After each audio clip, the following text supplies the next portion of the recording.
कमलेश्वर जी की पुस्तक कितने पाकिस्तान पर बात करते हुए हमने इतिहास की पहचान की बात की थी और यह भी लक्षित किया था कि इतिहास की सही या गलत पहचान हमारी भविष्य दृष्टि की कसौटी होती है। अतः अतीत मोह से बचना ज़रूरी है, क्योंकि ऐसी स्थिति में यानी अतीत मोह की स्थिति में सही पहचान का संकल्प भ्रामक अहम का रूप धारण कर लेता है, जैसा कि अक्सर होता है। मनुष्य और पशु में अंतर यह है कि मानव को अपने होने की चेतना होती है, यानी उसे औरों से अपनी विशिष्टता पता रहती है। कहा जा सकता है कि ज्ञानी मानव बनने के बाद से ही मनुष्य प्रकृति से अलगाव महसूस करता रहा है, जो सर्वांगीण विकास के क्रमशः उन्नतिशील युगों में बढ़ता जाता है।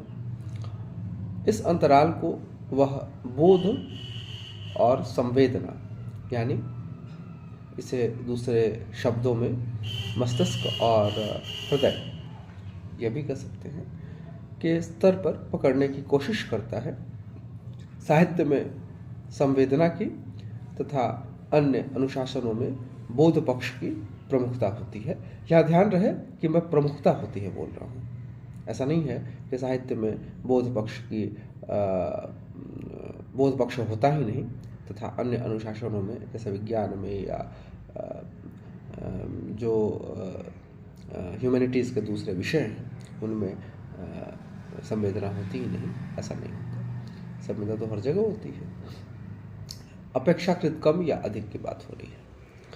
कितने पाकिस्तान उन उपन्यासों में से है जिनमें बोध और संवेदना का संतुलन, जो कि एक साहित्य या साहित्यिक ग्रंथ में होना चाहिए, तो बोध और संवेदना का संतुलन आद्यंत निभाने की कोशिश की गई है।